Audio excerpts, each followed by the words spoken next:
Hi friends, ഞാൻ കഴിച്ച് അങ്ങ് മറന്നുപോയി. എപ്പോഴാണ് ഞാൻ കരുതിയത് വാട്ടയേറ്റിനെ എടുക്കാനേ കഴിച്ച് ഇത്ര ആയപ്പോഴാണ് ഓർക്കുന്നത്. ഇന്നത്തെ കാപ്പി ഫ്രണ്ട്സ് അപ്പവും ഗ്രീൻ പീസ് കറി.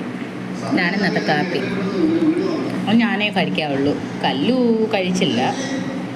ഞാൻ എന്താ കഴിക്കുന്നത്? ടി വിയിൽ ഉപ്പും മുളകും ഓടിക്കൊണ്ടിരിക്കുന്നത്. കഴിക്കാൻ നേരം നമുക്ക് ഉപ്പും മുളകും കണ്ടാലേ പറ്റത്തുള്ളൂ. അത് നമ്മളങ്ങനെ ശീലിച്ചു ഫ്രണ്ട്സ്. നിങ്ങളൊക്കെ അങ്ങനെയാണോ? ഞാനങ്ങനെ എനിക്ക് നമ്മളെ ഗ്യാസ് തീർന്നു പോയി ഫ്രണ്ട്സ്. അപ്പോഴത്തേക്കും എല്ലാം ഇന്ന് വെളിയിലായിരുന്നു പാചകം. വെളിയിൽ ഞാൻ പാചകം ചെയ്യും, പക്ഷെ എന്നാലും ചോറൊക്കെ വെളിയിലാക്കുന്നത്. ചോറ്, മീൻകറി, കാപ്പിയൊക്കെ വെളിയിൽ ഉണ്ടാക്കത്തില്ല. ഗ്യാസ് തീർന്നു. ഇത് വെളിയിലുണ്ടാക്കിയ അപ്പവും ഗ്രീൻ പീസ് കറി അതാ കഴിക്കുന്നു ഫ്രണ്ട്സ്. ഇപ്പം നിങ്ങളെല്ലാവരും കഴിച്ചോ? നിങ്ങളെല്ലാം എന്ത് കഴിച്ചെന്ന് കമൻറ്റ് ചെയ്യണേ ഫ്രണ്ട്സ്.